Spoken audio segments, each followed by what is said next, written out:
One of the big confusions about fitness is there's so many different types. At least there's so many different types of exercise, and there's many different types of diets. Where the confusion comes from is resistance. We're primarily seen here as fitness clinicians, but also strength trainers, because we use equipment designed to target areas of the body and make them stronger. The misnomer, as it were, is that all exercise, whether it be jogging, swimming, biking, playing tennis, all types of exercise require resistance. The resistance is either provided by your body weight in the movement, or sometimes it's added, as in the case of a bicycle. And as you go uphill, you get more resistance. Same with swimming. You're moving through the water is the resistance. The faster you go, the harder it is to do. It's tough to describe because it's so simple, but there's so many different little elements. When you're jogging, your body weight is the resistance, but when you start to run faster and faster, to generate greater speed, you have to use more strength and more force. So in a sense, the resistance goes up. That's why you could run for short distances at a high rate, or for long distances at a low rate. Because fatigue is fatigue. You only have so much energy, and with good exercise, you want to parcel that energy as efficiently as possible. Anyway, to get to the point, what we try to do when we're talking about exercise with people and when we're sharing exercise ideas is get right to the resistance and explain that the key to fitness, as far as exercise is concerned, is how you apply the resistance, what choices you make. And people will naturally gravitate towards different forms of activity that seem to suit them, or that they like, or that someone has done that they find interesting, or maybe another person might find a particular type of activity like cliff climbing challenging, and they want to meet the challenge and overcome it. But really, at the heart of everything is the resistance. So one of the best ways to achieve fitness is to figure out what aspects of your fitness are lacking and how that relates to why they're lacking. Where are the weaknesses? Where is the lack of agility, balance, confidence, stamina? Where are those areas, and how do you improve those so that you can not only partake in the type of activities and fitness that you want, but that you can feel like doing that? The more fit you are, the more likely you are to want to actually move about and be active. Some people join an exercise program or class or some such thing because they're trying to get into shape. And then they try the class, and certain parts of it they like, certain parts of it they don't like, and they don't stop to wonder, the parts that they don't like might simply be a natural weakness that they have, or a weakness or an inability that they've developed over time, and that if they just improve that particular weak link in the chain, that fitness class or that particular type of sport or that particular type of exercise might be a lot more enjoyable, and they get a lot more out of it. So people tend to parcel things out. They join, they make a decision, then they leave.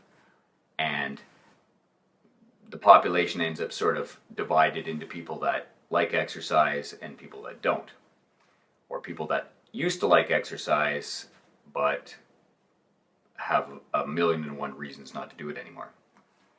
What we try to clarify and promote in things like this blog post is how you could go about getting really good exercise while also dealing with whatever is holding you back. So with resistance, we use a lot of different types of tools here at the clinic. And in the next two videos that you can check out, you can see in the first one, we're just using basic body weight and free weights like dumbbells, and combining a bunch of different movements that target the entire body. And this allows you to carefully strengthen and stabilize each area of your body while getting that sort of overall effect that you might get from a run or a particular sport or a particular class where you're moving about. But in an environment where it's controlled enough that you can discern whether or not you have particular weaknesses. So when you do a whole bunch of movements together, like let's say running and jumping, playing tennis, or running and jumping through an obstacle course, or whatever the sport happens to be, it's hard to pick out what's working and what's not. When you split up the movements slightly but still keep them combined, you could feel, well, my legs are doing good, but when I'm trying to hold this here with my legs, my upper body's giving up. What part of my upper body might need a little bit more help, a little more practice? And in the first video, we actually even break that down further and show you how you could do a circuit of movements, like in the first part where they're all combined together, sort of like what you would do on an elliptical machine where you're using your upper body and your lower body together. We do the same thing with some weights and body weight. In the second half, we take the same sort of moves and we just basically lay them out in succession. So you're still not resting between movements. Your heart rate stays elevated and you get a nice sort of overall conditioning effect.